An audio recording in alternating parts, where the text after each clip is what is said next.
What was supposed to be a dream home With me again!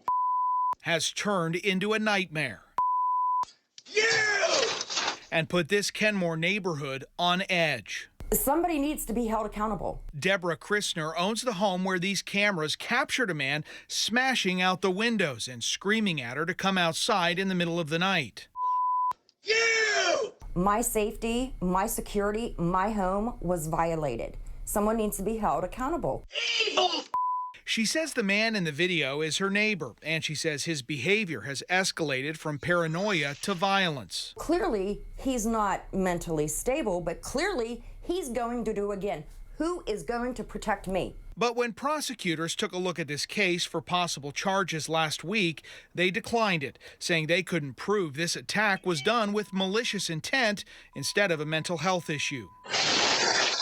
You wanna with me? When we first received the case, we didn't have those videos. Casey McNerthney from the King County Prosecuting Attorney's Office says they are reviewing the case after getting the videos this week. We're definitely not telling the victim, hey, sorry, you're out of luck. The victim says she feels completely let down by the system here. What do you say to that? I hear you on that. The system isn't great.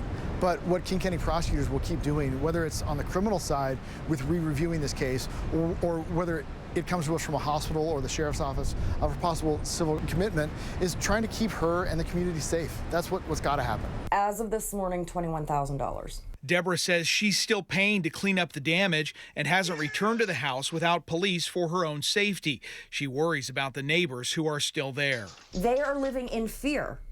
Everyone has to tiptoe around somebody because he's got mental health issues. I don't care. He has destroyed my home. He has destroyed another family's home with a child. Yeah, the prosecutor's office tells me today that they're going to take a second look at this case. They're going to re-review those charges now that they have the videos. Now, there is some discrepancy about why they wouldn't have had those videos available to them when they first reviewed the case last week. The victim tells me that she gave those videos to police when this happened back on July 12th. So she's not sure why that wouldn't have made it into prosecutors' hands in the first place, but we could see another decision on this sometime this week. Reporting live in Seattle, Jeremy Harris, KOMO News. That is frightening video to watch, Jeremy. Does the victim have any options if the prosecutor doesn't file charges?